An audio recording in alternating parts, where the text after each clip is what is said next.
Hello मेरे प्यारे बच्चों, उम्मीद करता हूँ आप सभी स्वस्थ हैं और बहुत ही अच्छे से अपनी स्टडी कर रहे हैं। जो भी समस्या हमारे सामने आई है उसका आप डटकर सामना कर रहे हैं और घर पर रहकर सरकार का सपोर्ट कर रहे हैं। मैं आप लोगों को बताना चाहूँगा क्लास स्टार्ट करने से पहले, आज हम 11th क्लास का बैच स्टार्ट कर रहे हैं, जिसमें हमारा जो टाइमिंग है वो 3 to 4 रहेगा। ये सारी इंफॉर्मेशन मैं आप लोगों को कॉल करके व्हाट्सएप पर दे चुका हूं, पर मेरा फर्ज बनता है कि मैं बाय फेस आप लोगों को ये बात बता दूं कि हमारा जो टाइमिंग है वो 3 to 4 रहेगा। मंडे टू फ्राइडे क्लास होगी। रोज 3 बजे बच्चों आपके पास लिंक भेज दिया जाएगा।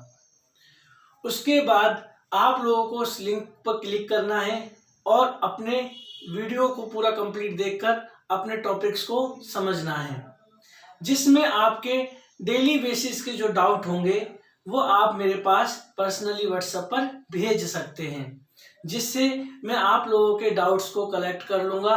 और जो हमारा अपकमिंग सैटरडे होगा उसमें आप लोगों के डाउट क्लास का एक सेशन होगा 3 to 4, सेम टाइमिंग में 3 to 4 में आप लोगों के डाउट लिए जाएंगे।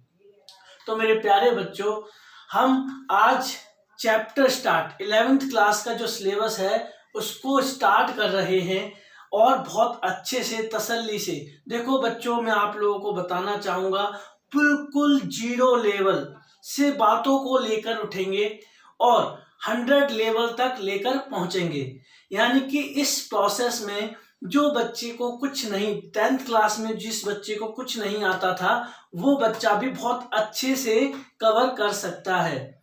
और जो इंटेलिजेंट है उसके लिए हमारे पास एक्स्ट्रा यानी कि हॉट्स क्वेश्चंस, IIT लेवल के क्वेश्चंस भी हम लोग क्लास के चैप्टर खत्म होने के आखिरी में आप लोगों को कराएंगे।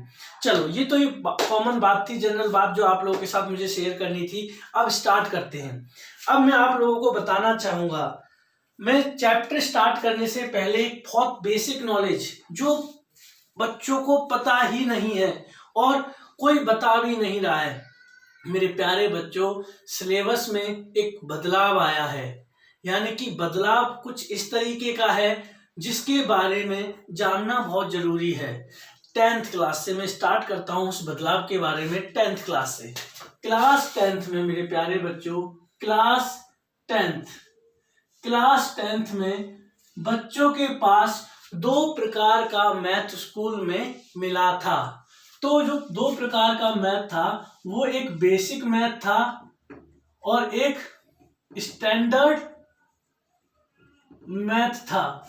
तो मैं इन दोनों के बारे में बताना चाहूंगा। उससे पहले ये बात समझ लीजिए, आप लोगों को स्कूलों में और कुछ लोगों की तरफ से बताया गया था कि जो बच्चा बेसिक मैथ ले लेगा वो 11th क्लास में मैथ नहीं ले पाएगा। तो मेरे प्यारे बच्चों, ये बात बिल्कुल गलत है, झूठ है, अफवाह है, और अफवाह की तरफ ना जाएं। बात को ध्यान से समझने का प्रयास करें। बच्चों ने, जिन्होंने बेसिक मैथ लिया था और जिन्होंने स्टैंडर्ड मैथ लिया था, दोनों प्रकार के मैथ वाले बच्चे 11th क्लास में मैथ ले सकते हैं। मगर अब 11th क्लास में जो बदलाव आए हैं मेरे प्यारे बच्चों, वो ये बदलाव है कि आप लोगों का जो मैथ 11th क्लास का जो मैथ था, अब तक जो आप पढ़ते आ रहे हैं, जो आपके जो बड़े हैं, जो आपके भाई बहन हैं जिन्होंने पहले मैथ पढ़ा है, जो मैथ है उसका कोड है बच्चों, उसका कोड है 041। इस कोड वाला मैथ सभी बच्चे पढ़ते आए हैं और ये मैथ एज इट इज है, इसमें कोई बदलाव नहीं। पिछले साल इसमें बदलाव आए थे, वो बदलाव एज इट इज हैं, अब कोई बदलाव नहीं आया है। अब मगर बात एक ऐसी है, इस मैथ के अलावा एक नया मैथ आया है जिसका नाम है बच्चों अप्लाइड मैथ्स। मेरे प्यारे बच्चों, कुछ बच्चे जानते भी होंगे, उनको कहीं से इंफॉर्मेशन मिली होगी, मगर कुछ बच्चे, देखो बात यही, जनरल इंफॉर्मेशन स्कूल्स में खासकर बताई जाती है बच्चों को और स्कूल बच्चे जा नहीं रहे हैं। तो इस जनरल इंफॉर्मेशन से बच्चे परिचित नहीं है, इसलिए मेरा फर्ज बनता है कि इस जनरल इंफॉर्मेशन से मैं परिचित कराऊं आप लोगों को। तो अब नया मैथ सीबीएसई ने ऐड किया है, जिसका कोड है बच्चों, जिसका कोड है 241, यानी कि ये सीबीएसई के अंदर नया मैथ ऐड हुआ है। अब मेरे प्यारे बच्चों, अब कोई भी बच्चा जिसने स्टैंडर्ड लिया है, पहले हम बात करते हैं स्टैंडर्ड मैथ वाले बच्चे की। स्टैंडर्ड मैथ वाला बच्चा, अब मेरे प्यारे बच्चों, स्टैंडर्ड मैथ वाला बच्चा या तो 041 कोड वाला मैथ भी ले सकता है और या तो 241 कोड वाला मैथ भी ले सकता है। उसके पास दोनों ऑप्शन खुले हुए हैं।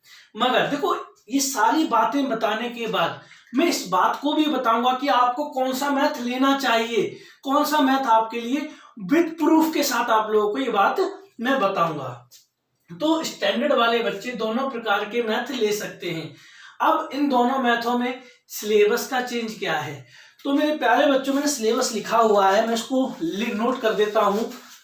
अप्लाइड मैथ में हमारा जो सिलेबस में ऐड हुए हैं चैप्टर, वो है नंबर्स,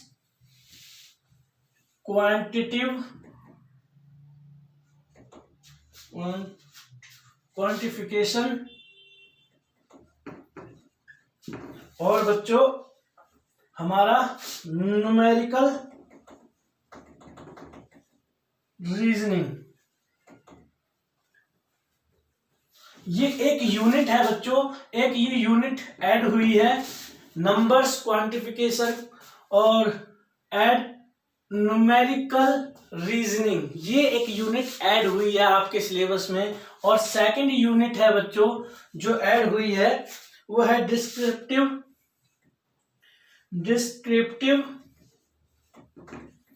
स्टैटिस्टिक्स।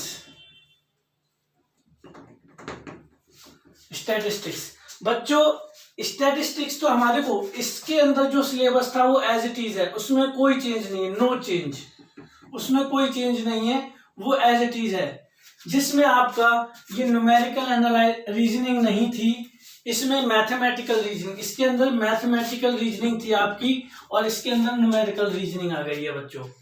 अब नंबर्स और क्वांटिफिकेशन ये इसके अंदर नहीं है, इसके अंदर जुड़ गया है यूनिट में। इसकी कुछ टॉपिक जैसे प्राइम नंबर, इंसिड्स, हमारे लॉगरिथमिक, ये सारे टॉपिक्स इनके अंदर आते हैं बच्चों। उसके बाद तीसरा जो टॉपिक इसके अंदर जुड़ा है वो बेसिक ऑफ फाइनेंशियल और चौथा फाइनेंशियल मैथमेटिक्स। तो मेरे प्यारे बच्चों, ये छोटी सी बात है, जनरल बात है बच्चों को, साइंस वाले बच्चों में इसका ब्रीफ में आप लोगों को थोड़ा सा समझाना चाहूंगा। ये टॉपिक्स आप लोगों के नए जुड़े हैं अप्लाइड मैथमेटिक्स के अंदर। अप्लाइड मैथमेटिक्स के अंदर अब हटा क्या है बच्चों, वेक्टर, 3D, ठीक है, कोऑर्डिनेट ज्योमेट्री, यानी कि ऐसे टॉपिक्स मेरे प्यारे बच्चों, ऐसे टॉपिक्स जो साइंस वाले स्ट्रीम वाले बच्चों के काम आते थे, साइंस स्ट्रीम वाले बच्चों के काम आते थे, वो टॉपिक्स अप्लाइड मैथमेटिक्स के अंदर से हट गए हैं। और इसमें जो टॉपिक जुड़े हैं वो कॉमर्स वाले बच्चों के काम आएंगे बच्चों। कॉमर्स के बच्चे इस मैथ को लें, अप्लाइड मैथमेटिक्स को लें, क्योंकि आफ्टर 12th जो बच्चे कॉमर्स की स्टडी करते हैं, बीकॉम करते हैं, सीए की पढ़ाई करते हैं, सीएस की पढ़ाई करते हैं, उसमें ही सारी चीजें यूज होती हैं, और कंपटीशन की तैयारी करते हैं उसमें सारी चीजें यूज होती हैं। तो कॉमर्स की स्टडी करें। और मेरे प्यारे बच्चों, आप लोग जिन्होंने साइंस ली है, जो साइंस ले रहे हैं, वो तो आंख बंद करके इस मैथ को ले लें 041 को, क्योंकि उनके वो किसी काम का नहीं है। क्योंकि वैसे तो सारे टॉपिक एज इट इज इसमें भी हैं, जो इसमें है वो है, पर जो इसमें से कुछ टॉपिक जो साइंस के टॉपिक है वो हट गए और ये वाले टॉपिक इसमें इंक्लूड हो गए हैं। तो ज्यादा इसमें हड़बड़ाने वाली बात नहीं है। अब मैं मेन मुद्दे पे आता हूं कि आप लोगों को कौन सा मैथ लेना है। मेरे प्यारे बच्चों, कोई भी बच्चा इस मैथ को ना ले, यानी कि जो बेसिक वाले बच्चे थे ना, वो ये मैथ ले सकते हैं। जिन्होंने बेसिक मैथ लिया था 10th क्लास में, वो तो ये मैथ ले ही नहीं सकते बच्चों। वो तो ये वाला मैथ ले सकते हैं, लेना चाहें तो, अगर चाहें तो। और स्टैंडर्ड वाले बच्चे दोनों ले सकते हैं। दोनों में से मैं आप लोगों को बताऊंगा, स्टैंडर्ड का बच्चा कॉमर्स में भी जाएगा, स्टैंडर्ड का बच्चा आर्ट्स में भी जाएगा, स्टैंडर्ड का बच्चा साइंस में भी जाएगा। तीनों स्ट्रीम में से किसी में जाएगा, और तीनों स्ट्रीम में जाकर सिर्फ और सिर्फ इस मैथ को ले। क्यों ले? इसका कारण ये है बच्चों, क्योंकि अप्लाइड मैथमेटिक्स अब जुड़ा है हमारे सिलेबस से। इसकी प्रोसीडिंग में बहुत समय लगेगा मेरे प्यारे बच्चों। जिसके स्कूल में जाओगे तो स्कूल में टीचर्स क्या होंगे, इस अप्लाइड मैथमेटिक्स के टीचर अवेलेबल नहीं हो पाएंगे इजीली, तो बच्चे पढ़ नहीं पाएंगे। उनको ऐसे बोल दिया जाए कि सिलेबस आप इसको तैयार कर लो। ट्यूशंस में बच्चे जाएंगे तो ट्यूशंस वाले देखो पढ़ा सभी देंगे, मगर इसको टीचर्स तैयार करेंगे, क्योंकि ये टीचरों के लिए भी अब नया ऐड हुआ है। तो हर एक टीचर जो मैथ पढ़ा रहा था, वो ये मैथ पढ़ा रहा था 11th-12th को, अब वो इसको ये मैथ भी टीचरों को पता चल गया है, ये मैथ जुड़ चुका है। तो अब सभी टीचर इसकी भी प्रिपरेशन करेंगे। पढ़ा तो वो अभी भी देंगे सारे टीचर, मैं भी पढ़ा दूंगा, मगर हर टीचर चाहता है परफेक्ट प्रिपरेशन हो, बच्चे को हर डाउट हर क्वेरी हम क्लियर करें। तो उसके लिए हमें इसकी डिटेल में स्टडी करनी पड़ेगी। बहुत से टॉपिक जैसे कॉमर्स से रिलेटेड है, मैं साइंस का टीचर हूँ, तो कॉमर्स के बेसिक फाइनेंशियल मैथमेटिक्स, इसके बारे में मुझे खुद पढ़ना पड़ेगा। तो मैं आप लोगों को ये कहता हूँ, आपको आपके पास एक अच्छी फैकल्टी अवेलेबल नहीं हो पाएगी जो आप लोगों को बहुत अच्छे से समझा सके। हाँ, 1, 2, 3 साल बाद इसमें सभी टीचर्स माहिर हो जाएंगे, फिर आपको इसके बारे में बताने की आवश्यकता नहीं पड़ेगी, आपको नॉलेज भी होगी, और आप अपनी मर्जी से, यानी कि आपके जो यंगर ब्रदर सिस्टर हैं वो इजीली इनको ले सकते हैं, उनको कोई परेशानी नहीं होगी। ये जनरल इंफॉर्मेशन थी बच्चों, जो आप लोगों के साथ मैंने शेयर की है। जिसको नोट करना है वीडियो को पॉज करें और नोट करें। ओके स्टूडेंट्स, अब हम अपना चैप्टर स्टार्ट करते हैं। क्लास 11th का स्टडी हम स्टार्ट कर रहे हैं, जिसमें सबसे पहला चैप्टर मेरे प्यारे बच्चों सेट्स है। ऐसे इसकी जनरल वीडियोस मैंने पहले भी डाली हैं आप लोगों के लिए, आपने कुछ बच्चों ने देखी भी होंगी, कुछ ने नहीं देखी होंगी, मगर अब आप लोगों को अच्छी वीडियो क्लियरिटी और अच्छी वॉइस क्लियरिटी के साथ हम आप लोगों तक डाटा पहुंचाने वाले हैं। हर चीज आप लोगों को बहुत अच्छे से समझ आएगी, एक एक चीज को हम बहुत बारीकी से आप लोगों को समझाएंगे। टेंशन लेने की कोई आवश्यकता ही नहीं है।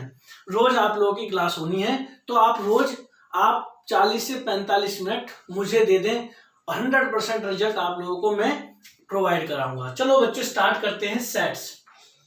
तो बच्चों सेट्स को हिंदी में बोलते हैं समुच्चय, यानी कि बच्चों की क्वेरी भी होती है कि समुच्चय बच्चे बताते भी हैं, और कईयों ने मुझे बताया भी है, और अब तक मैं पढ़ाता आ रहा हूं। हर बार बच्चों का एक ही जवाब होता है कि किसी कलेक्शन को सेट बोलते हैं, किसी ग्रुप को सेट बोलते हैं। सभी बच्चे बिल्कुल ठीक हैं, यही बात होती है, किसी भी कलेक्शन को सेट कहते हैं, किसी भी ग्रुप को सेट कह सकते हैं, मगर इसमें एक बात फुलफिल कर दी जाए तो, और वो बात है बच्चों वेल डिफाइंड कलेक्शन। यानी कि सेट होता है मेरे प्यारे बच्चों, a set is well defined collection of objects, यानी कि एक ऐसा कलेक्शन जो वेल डिफाइंड हो। यहां पर मैं वेल डिफाइंड को क्लियर करना चाहूंगा आप लोगों के साथ। वेल डिफाइंड का मतलब होता है collection should not change person to person, यानी कि पर्सन टू पर्सन जो हमारा कलेक्शन है वो चेंज नहीं होना चाहिए। तो इस बात को हम एग्जाम्पल के थ्रू बहुत आसानी से समझने की कोशिश करते हैं। तो एक एग्जाम्पल लेते हैं मेरे प्यारे बच्चों। मैंने एग्जाम्पल लिया भाई, दो प्रकार के बंदे हैं। एक है हमारा सचिन और एक है हमारा जतिन। ये दो बंदे हैं, और इन दो बंदों से मैं एक बात करूंगा। दोनों बंदों से मैं एक क्वेश्चन पूछूंगा, और दोनों के आंसर देखेंगे कि भाई क्या आते हैं। तो मैंने क्वेश्चन पूछा, मेरा क्वेश्चन था इनके सामने कि भाई बताओ कलेक्शन ऑफ 4 बेस्ट एक्टर्स, यानी कि दोनों से, सचिन और जतिन ये दो बंदे हैं, इन दोनों बंदों से मेरा कलेक्शन था एक क्वेश्चन था कलेक्शन ऑफ 4 बेस्ट एक्टर्स। तो मेरे प्यारे बच्चों सचिन जी ने आंसर दिया। सचिन जी 4 एक्टर्स के नाम बता रहे हैं जिनके फेवरेट एक्टर अपने वो नाम में लेंगे।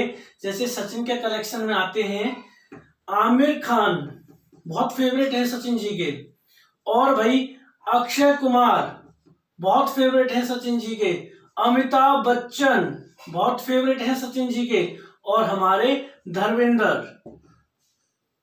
धर्मपाजी किसके फेवरेट नहीं है, सभी के फेवरेट हैं। तो सचिन जी के 4 एक्टर फेवरेट हैं। तो मेरे प्यारे बच्चों अब बात आती है जतिन जी की। अब जतिन जी के फेवरेट है हमारे भाई रणवीर सिंह। जतिन जी का जो माइंड है ना वो थोड़ा नए ख्यालों टाइप का है, वो नए सोच में ज्यादा विश्वास रखते हैं, तो उनका फेवरेट आ गया रणवीर सिंह। रणवीर कपूर और भैया रितेश देशमुख और धर्मपाजी तो वे सबके फेवरेट है, लेकिन उन्होंने धर्मपाजी भी बोल दिया। तो मेरे प्यारे बच्चों आप खुद देखिए, मैंने एक क्वेश्चन किया, एक कलेक्शन लिया, मैंने 2 बंदों को, 2 के अलावा 3 4 कितने भी बंदों से मैं कलेक्शन करने के लिए बोलता कि कलेक्शन ऑफ 4 बेस्ट एक्टर्स। तो मेरे प्यारे बच्चों आप खुद बताइए 2 बंदों का कलेक्शन जो था वो डिफरेंट है, पर्सन टू पर्सन चेंज होगा। आप लोग भली भांति जानते हैं जो कलेक्शन की बात हो रही है वो कलेक्शन तो होगा पर वेल डिफाइंड नहीं होगा मेरे बच्चों। वेल डिफाइंड, और वेल डिफाइंड होता है नहीं पर्सन टू पर्सन चेंज ना हो, पर यहां तो हो रहा है। तो मेरे प्यारे बच्चों ये सेट नहीं होगा, ये सेट नहीं होगा, नॉट सेट, ये सेट नहीं होगा। एक एग्जांपल और लेके देखते हैं, ये एग्जांपल से आपको बात क्लियर हुई होगी, पर एक एग्जांपल और लेते हैं। तो क्वेश्चन नंबर 2 भाई है हमारा कि भाई collection of prime number less than 9। Question समझ आया होगा कि भाई प्राइम नंबर का कलेक्शन करना है और 9 से छोटे प्राइम नंबर का कलेक्शन। फिर दोबारा से वही बंदे हमारे सामने आ गए, सचिन जी और जतिन जी। अब भाई सचिन जी और जतिन जी अब दोनों से कलेक्शन करने के लिए बोला, तो सचिन जी ने भाई प्राइम नंबर का, देखो प्राइम नंबर तो फिक्स है। देखो आप लोगों को इससे पहले एक बात और क्लियर करना चाहूंगा कि जो नंबर्स होते हैं ना बच्चों, उनकी नॉलेज होना बहुत ज्यादा जरूरी है सेट्स के अंदर, क्योंकि नंबर्स बहुत ज्यादा दिखाई देंगे। अगर किसी बच्चे को नंबर्स की नॉलेज नहीं है तो व्हाट्सएप पर मुझे कमेंट करके बताना सर मुझे नंबर्स के बारे में नॉलेज नहीं है, तो मैं अपनी एक नंबर सिस्टम की वीडियो आपको प्रोवाइड कराऊंगा जिसमें मैंने नंबर्स के बारे में डिटेल में बताया हुआ है। वहां से आपकी नंबर्स की प्रिपरेशन हो जाएगी। तो बच्चे ये कभी मत सोचना ऑनलाइन स्टडी में आपको हर प्रकार की चीजें अवेलेबल हो जाएंगी। ये मत सोचना कि भाई सर हम एक्स्ट्रा टाइम दें, तो आपके पास 24 आवर्स हम अवेलेबल रहेंगे। एक्स्ट्रा टाइम आप ही का है, हमारा कुछ नहीं है, आपके हैं हम। ठीक है बच्चों। तो मेरे प्यारे बच्चों सचिन जी ने प्राइम नंबर का जो कलेक्शन किया है ना, वो प्राइम नंबर हो गए भैया सचिन की तरफ से 2, 3, 5 और 7, क्योंकि 9 से छोटे प्राइम नंबर की बात हो रही थी। तो प्राइम नंबर बच्चों मैं बता भी देता हूं, प्राइम नंबर होते हैं ऐसे नंबर जो सिर्फ अपने टेबल में आते हैं। तो 2 एक ऐसा नंबर जो अपने टेबल में आता है। 3 देखो 1 के टेबल में तो सभी आते हैं, तो 2 अपने टेबल में आता है, 3 अपने टेबल में आता है, 5 अपने टेबल में आता है, 7 अपने टेबल में आता है। 7 के बाद अगर अगला प्राइम नंबर की बात करूं तो 11 होगा मेरे बच्चों, 11। तो 9 से बड़ा हो जाता, और यहाँ से 9 से छोटे की बात हो रही थी, तो मैंने छोटे तक सचिन जी ने ये ले लिए। अब जतिन जी नालायक थोड़ी ना, जतिन जी भी इंटेलिजेंट है, जतिन जी भी सेम आंसर देंगे। जतिन जी का आंसर में थोड़ी ना कोई बदलाव आ जाएगा, क्योंकि नंबर्स की बात हो रही है। नंबर्स तो भाई दोनों सेम लिखेंगे, यानी कि अब पर्सन टू पर्सन जो कलेक्शन था ना वो चेंज नहीं हो रहा है। तो मेरे प्यारे बच्चों ये तो सेट होके ही रहेगा, ये तो हमारा सेट ही होगा। तो आप लोगों को ये बात अच्छे से समझ आई होगी कि भैया सेट क्या होता है। Set is well defined collection of objects और एलिमेंट्स। मेरे प्यारे बच्चों ऑब्जेक्ट्स की जगह पर हम एलिमेंट्स भी लिख सकते हैं। एलिमेंट्स भी सेम बात को रिप्रेजेंट कर रहा है। अब हम इसके आगे की बात पढ़ने से पहले जो मैंने आपको कौन से कलेक्शन सेट होते हैं और कौन से कलेक्शन सेट नहीं होते हैं, इसके ऊपर एक्सरसाइज, मेरे प्यारे बच्चों, एक्सरसाइज 1.1 का क्वेश्चन नंबर 1 आएगा। यानी कि क्वेश्चन नंबर 1.1 एक्सरसाइज एनसीईआरटी की बात हो रही है बच्चों, एनसीईआरटी। तो एनसीईआरटी के अंदर 1.1 एक्सरसाइज में क्वेश्चन, देखो बच्चों एनसीईआरटी के जो क्वेश्चन हैं वो आप खुद करोगे, मैं सिर्फ कंसेप्ट समझाऊंगा, एक एक क्वेश्चन आपको करके देखना है। यदि क्वेश्चन नहीं होता है तो कुछ अच्छे क्वेश्चन जो होंगे वो मैं खुद कराऊंगा, ऐसी बात नहीं है, मैं खुद क्वेश्चंस करके देखने। कोई क्वेश्चन नहीं होता है, अगर पूरी एक्सरसाइज नहीं होती ना किसी बच्चे से, तो मैं गारंटी लेता हूं एक एक क्वेश्चन बोर्ड पे कराऊंगा आपको, ये मेरा प्रॉमिस है आपसे। और उसके अलावा मैं क्या कराऊंगा, तो मेरे प्यारे बच्चों मैं आपको दिखाना चाहता हूं, मेरे पास मेरे असाइनमेंट नोट्स जो आप लोगों के लिए बिल्कुल फ्रेश तैयार किए हैं, अपने हाथों से लिख के। लॉकडाउन में बहुत मेहनत करी है बच्चों आपके लिए, ऐसे मत समझना, सौरभ सर ने बहुत मेहनत करी है। देखो ये एक चैप्टर के नोट्स हैं सेट्स के, जो मैंने अपने हैंड रिटन में, आप देख सकते हो स्क्रीन पे दिखाई भी दे रहे हैं, मैंने अपने हाथों से आप लोगों के लिए तैयार किए हैं। इसमें से क्वेश्चंस मैं आप लोगों को मिक्स क्वेश्चंस कराता रहूंगा, जिससे एक्स्ट्रा क्वेश्चंस की प्रिपरेशन भी साथ साथ चलती रहेगी मेरे बच्चों। चलो स्टार्ट करते हैं। अब 1.1 का क्वेश्चन नंबर 1 आप करना, उससे पहले एक दो क्वेश्चन और मैं करा के दिखाता हूं। Pause the video and note it. तो मेरे प्यारे बच्चों मैंने 3 क्वेश्चन स्क्रीन पर लिए हैं आप लोगों को कराने के लिए। आप अपने आंसर खुद चेक कर सकते हैं, पहले करके फिर मेरा आंसर चेक कर सकते हैं। तो बच्चों पहला क्वेश्चन है द कलेक्शन ऑफ नॉवेल्स, ये नॉवेल्स का कलेक्शन सेट होगा या नहीं होगा। तो मेरे प्यारे बच्चों मैं आप लोगों को बताना चाहता हूं, नॉवेल्स तो बहुत सारे होते हैं, अलग अलग प्रकार के नॉवेल्स अलग अलग राइटर्स ने लिखे हैं। अगर उस नॉवेल्स का कलेक्शन हम करने लग गए तो मेरा कलेक्शन कुछ और है और आपका कलेक्शन कुछ और होगा, तो ये सेट नहीं होगा। इसका आंसर होगा नॉट सेट। आप लोगों को ये बात क्लियर समझ आई होगी। उसके बाद the collection of novels written by Munshi Premchand. तो मेरे प्यारे बच्चों जो अब कलेक्शन करना है ना, वो मुंशी प्रेमचंद द्वारा लिखे गए नॉवेल्स का करना है, और मुंशी प्रेमचंद द्वारा लिखे गए नॉवेल्स का कलेक्शन सेट कहलाएगा।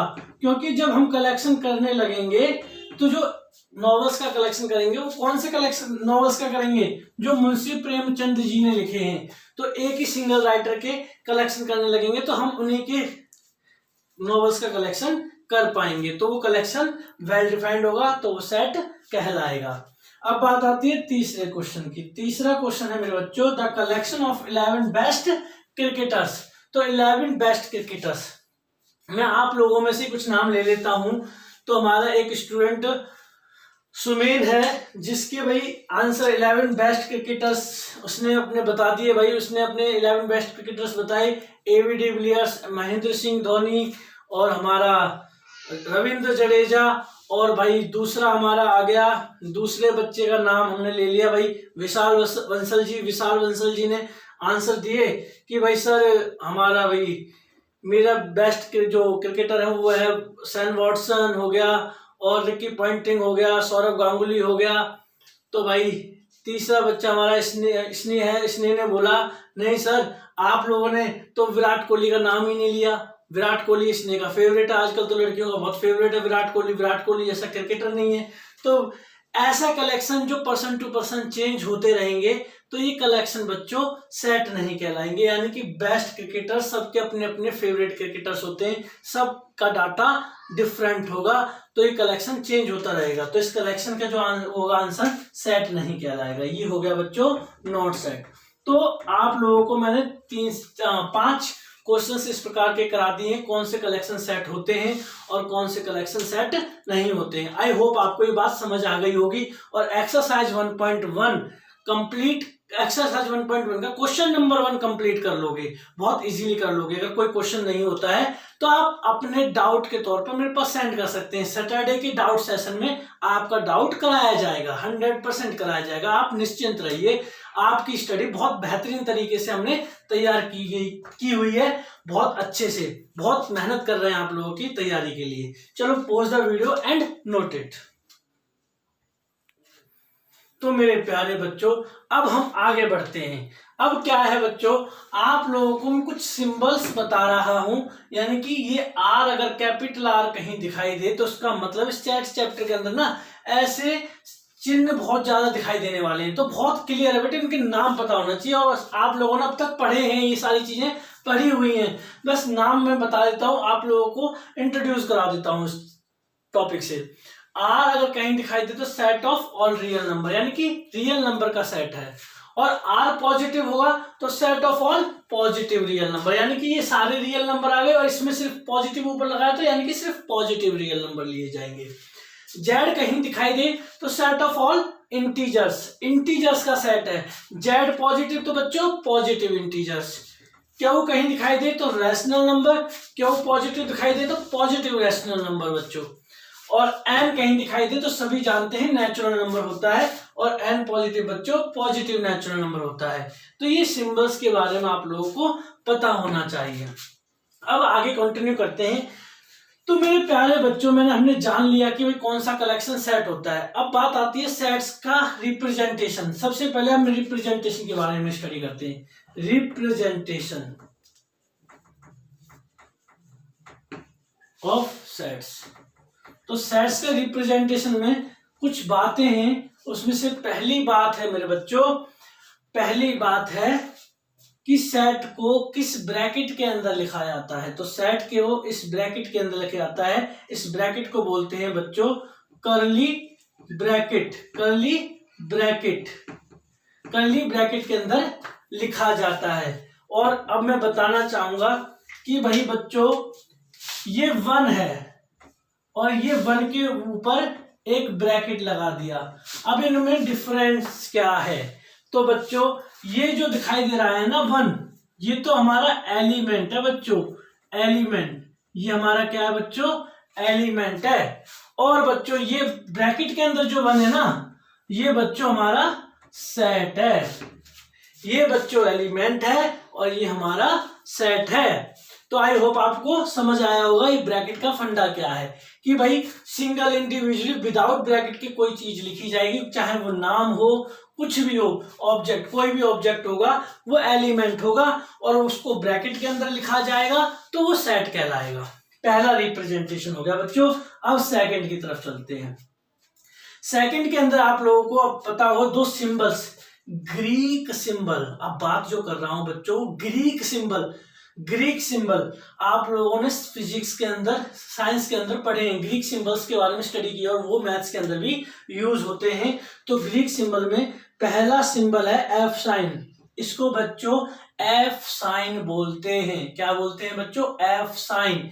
और एफ साइन को मैथ की भाषा में यहां पर इस चैप्टर के अंदर बिलोंग्स टू कहा जाता है, बिलोंग्स टू कहा जाता है। और बच्चों थर्ड, इसी का थर्ड ग्रीक सिंबल है, Greek symbol F sign not. क्या है बच्चों? F sign not. और एफ साइन नॉट को मैथ्स के अंदर, इस चैप्टर के अंदर बोला जाता है not belongs, not belongs to. Belongs to हमारा एफ साइन हो गया और एफ साइन नॉट हो गया हमारा नॉट बिलोंग्स टू। तो अब ये यूज कैसे होने हैं बच्चों? तो बच्चों मैं बताना चाहूंगा, एक सेट है, हमने क्वेश्चन के थ्रू इस बात को समझते हैं दोनों सिंबल्स का यूज कैसे करना है। तो बच्चों एक सेट है कि भाई एक सेट है जिसके अंदर 1 2 3 4 5 ये 5 एलिमेंट आते हैं। एक सेट है मेरे प्यारे बच्चों जिसके अंदर ये 5 एलिमेंट आते हैं। तो मेरे प्यारे बच्चों ये 1 2 3 4 ये सारे के सारे क्या हैं बच्चों? ये सारे के सारे क्या हैं? ये सारे के सारे एलिमेंट्स हैं बच्चों। जो इसके अंदर यूज होने सारे क्या है बच्चों? एलिमेंट्स हैं। और ब्रैकेट के साथ अगर इनको यूज किया जा रहा है तो ये कंप्लीट क्या है बच्चों? ये कंप्लीट एक सेट है। तो सेट और एलिमेंट का फंडा क्लियर है कि एक सेट के अंदर 5 एलिमेंट हैं। तो बच्चों ये 5 जो एलिमेंट है 5 और एक सेट है ए। एक एलिमेंट लिया 3 और एक सेट लिया ए। एक एलिमेंट लिया 4, एक सेट लिया ए। ठीक है बच्चों, क्लियर है? कोई दिक्कत? दिखाई दे रहा है सब कुछ बढ़िया तरीके से? ओके। एक एलिमेंट लिया 6 और एक सेट लिया ए। तो अब बच्चों चेक कर लेते हैं कि भैया ये 5 एक एलिमेंट है, ए एक सेट है, तो ये 5 इस सेट के अंदर आ रहा है?